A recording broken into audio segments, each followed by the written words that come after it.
Sabi ni Miss Pat X0901, buti meron ng ganito. Yung iba kasi pet tolerant lang, di naman talaga pet friendly. Okay, ang Manalo Resort and Hotel or Manalo Resort Hotel, yun yung official name, ay pet friendly po. Actually, super pet friendly.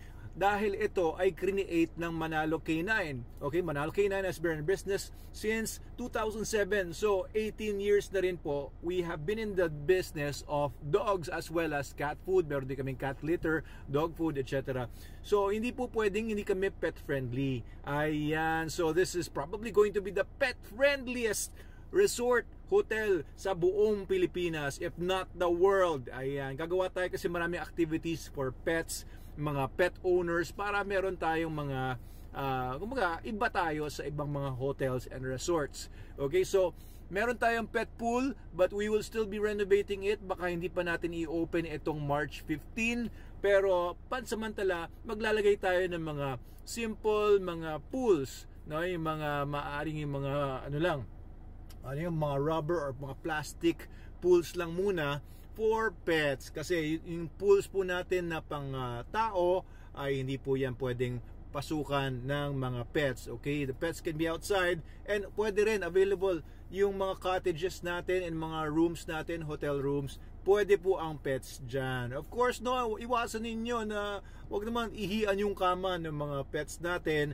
bawal po yun. And if that happens, may konting charge para po sa paglilinis. Of course naman, no, kailangan po nating linisin yung buong mattress or whatever. So we will be issuing guidelines din, no? Dapat syempre yung aso ninyo ay more than 4 months old. Bawal po magdala ng mga asong less than 4 months old. Bakit po? For their safety. Kasi hindi pa po kumpleto yung puppy vaccination program niyan. Kailangan po ay kompleto na yung bakuna ng puppy ninyo kapag ipapasok nyo or ng pusa ninyo.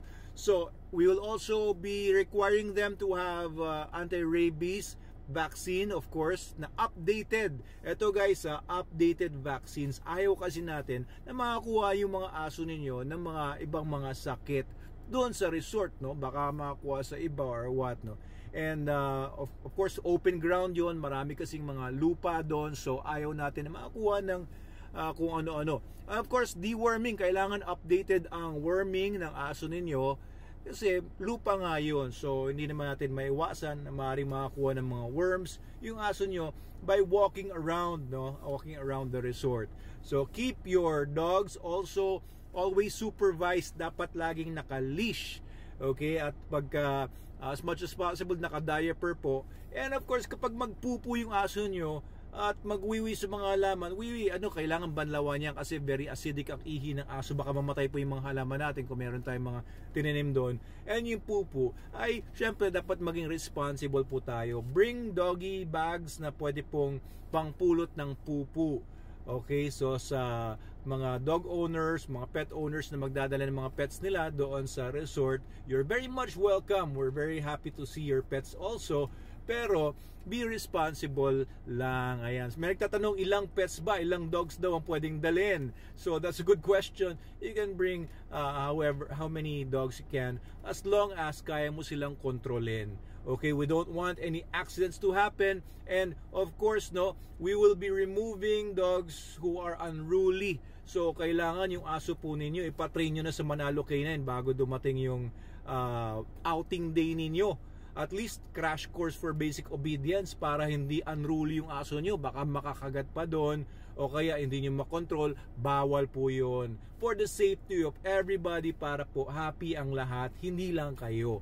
Okay, so we will be enforcing these rules, and pagpasensyahan nyo na kung kayo ay paalisin yung aso ninyo or ipakulong muna sa mga cages natin doon yung pet ninyo kung hindi nyo makontrol. Okay, we'll also be providing cages then as much as we could, no, para doon sa mga pets ninyo. Kung hindi nyo talaga makontrol or kung gusto nyo gamitin yung mga cages natin, may konting fee lang din siguro yun for maintenance. And if you want to go swimming kasi, diba, or if you want to do something else, you want your dog to be safe on a cage, tapos may magbabantay naman doon, so pwede tayong mag-provide nun. We'll also be providing later on yung obstacle course, no? Meron na tayong obstacle course doon para pwede nyong palaro-laruin yung aso nyo sa obstacle course. And we'll also be providing, of course, SDN, the best dog food in the multiverse. Doon, you can buy SDN at the discount there sa resort natin. And you can also buy